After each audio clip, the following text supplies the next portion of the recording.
উপদেষ্টা মণ্ডলীর মধ্যে সবচেয়ে বিতর্কিত বলবো আমি, কারণ আলোচিত সমালোচিত যেই শব্দটা সেইটা যায় না তার সাথে। আমি বলবো সবচেয়ে বেশি বিতর্কিত যেই উপদেষ্টা, সবচেয়ে ইয়াং উপদেষ্টা, আসিফ মাহমুদ সজীব ভুঁইয়া।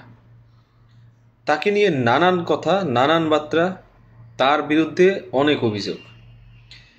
এই কিছুদিন আগে তার বাবা একটা ঠিকাদারি প্রতিষ্ঠানের লাইসেন্স করা নিয়ে জোর শোরগোল চলল social media, main stream media সহ সমস্ত নিউজ চ্যানেলে।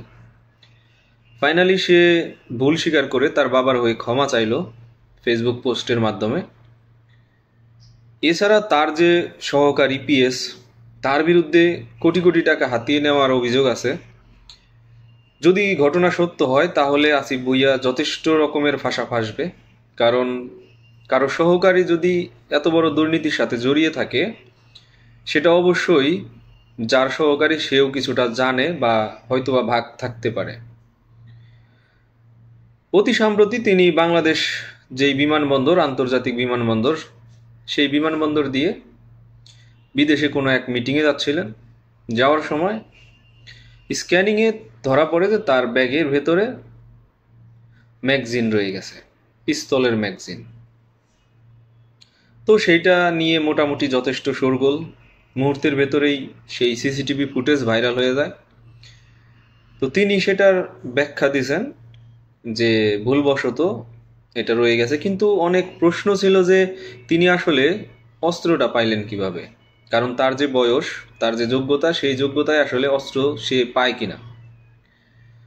কিন্তু তিনি ব্যাখ্যা দিয়েছেন যে মন্ত্রী মর্যাদা বা মন্ত্রী পদমর্যাদা, প্রতিমন্ত্রী পদমর্যাদার যদি কেউ হয় তাহলে সেটা আপনার অস্ত্র রাখতে পারে, লাইসেন্স, ব্যক্তিগত নিরাপত্তার স্বার্থে লাইসেন্স সহ অস্ত্র।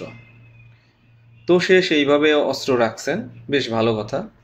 কিন্তু তিনি উদ্বেগ প্রকাশ করছেন যে বাংলাদেশের সবচেয়ে বড় এবং আন্তর্জাতিক বিমানবন্দরের সিসিটিভি ফুটেজ মুহূর্তের ভেতরেই ভাইরাল হয়ে গেছে বা লিক হয়ে গেছে।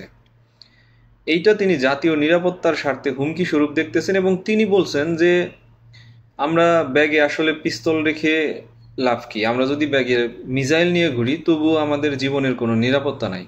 যেখানে বাংলাদেশের সবচেয়ে গুরুত্বপূর্ণ আন্তর্জাতিক বিমানবন্দর, সেখানকার সিসিটিভি ফুটেজ মুহূর্তের ভেতরে লিক হয়ে যাইতে পারে, সেহেতু আমাদের জীবনের কোনো নিরাপত্তা নাই। যে কোনো গোষ্ঠী আমাদের বিরুদ্ধে সন্ত্রাসী লেলিয়ে দিয়ে বা যে কোনোভাবে আমাদেরকে মেরে ফেলতে পারে।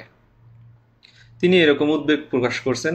এখন কথা হচ্ছে যে ওই সিসিটিভি ফুটেজটা পাবলিক করেছিল সাংবাদিক, আল জাজিরার সাংবাদিক জুলকারনাইন শাহের ভাই। তো তিনি ওইটার পাল্টা আরেকটা পোস্ট করেছেন আসিফ ভুঁইয়ার যেই উদ্বেগ সেটার বিপরীতে, যে আসিফ মোহাম্মদ সজীব ভুঁইয়া যেই উদ্বেগ প্রকাশ করেছে, আসলে উদ্বেগের আড়ালে সাংবাদিকতা এবং মানুষের ভেতরে যে একটা সততা, দেশের প্রতি সহমর্মিতার দিক থেকে দেশের স্বার্থে অনেক সময় অনেক তথ্য সাংবাদিকদের অনেকে দিয়ে থাকে, তারপরে বিভিন্ন সংস্থার লোকদের দিয়ে থাকে। এইটা আসলে তিনি এক প্রকার হুমকি হিসেবে দেখতেছেন আসিফ মাহমুদ সজীব ভুঁইয়ার এই উদ্বেগে। কারণ আসিফ মাহমুদ সজীব ভুঁইয়া এটাকে তদন্ত করে ব্যবস্থা নেওয়ার কথা বলা হয়েছে, বা বলছেন যে এইটা এক প্রকার মানে দেশের জাতীয় নিরাপত্তার স্বার্থে হুমকি হিসেবে। তো সেখান থেকে জুলকারনাইন সায়ের বলছেন যে যদি তাই হয় তাহলে কেউ আর সাহস করবে না বস্তুনিষ্ঠ সাংবাদিকতায় সহায়তা করতে। গোপন কোনো অপরাধ যেগুলো সংগঠিত হয় বিভিন্ন উঁচু মহল থেকে, সেগুলো নিয়ে মানুষ আর মুখ খুলতে চাইবে না যদি এইভাবে হুমকি দেওয়া হয়। এটাকে তিনি স্বাধীন সাংবাদিকতার পথে এক প্রকার হুমকি হিসেবে দেখতেছেন। তো এখন কথা হচ্ছে যে জুলকারনাইন শাহের ফাইনালি বলছেন যে তুমি ইয়ানাফসি ইয়ানাফসি করতে থাকো, মানে যথেষ্ট হুমকির স্বরে আর কি। কারণ তিনি ইঙ্গিত দিছেন যে তোমার বিরুদ্ধে অনেক অভিযোগ আছে, যেগুলো নিয়ে শীঘ্রই কাজ শুরু হবে আমাদের।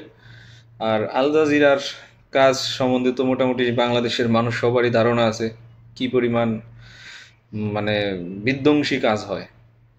তো ওইরকম একটা কাজ যদি আসিফ মাহমুদ সজীব ভুঁইয়ার বিরুদ্ধে আসে, তাহলে আসলে শেষ মুহূর্তে তার শেষ রক্ষা হবে কিনা এটাই বড় বিষয়।